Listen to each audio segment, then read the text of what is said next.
Hey buddy, welcome to Visit.com. My name is Shubhadeep Chaudhary and I am your maths tutor. So let's begin.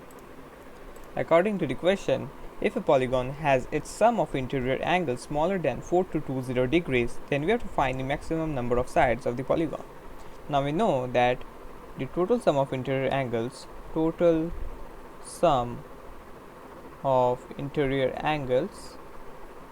of a polygon can be obtained by the formula 180 degrees multiplied by n minus 2, where n is the number of sides, where n equals number of sides of the polygon.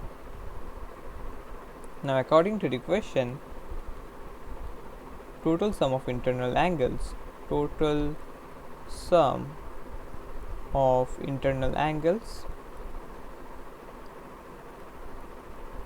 is less than 4220 degrees. Therefore, required inequality will be 180 multiplied by n minus 2 will be less than 4220 degrees. Now, one thing you should keep in mind that n is the number of sides. So, n should always be a positive integer which is greater than equals 3. So, n minus 2 will be less than 4220 upon 180. So 4220 upon 180 will give us 23.45. So n minus 2 will be less than 23.45.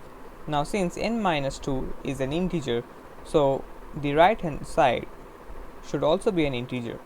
So the greatest integer which is less than 23.45 is 23. Therefore our required equality will be n minus 2 will be equals 23. Therefore the value of n will be equals 23 plus 2, which is equals 25. Therefore the number of sides, or rather we can say maximum number of sides of the polygon, will be equals 25. So this will be our required final answer. Thank you and have a great day.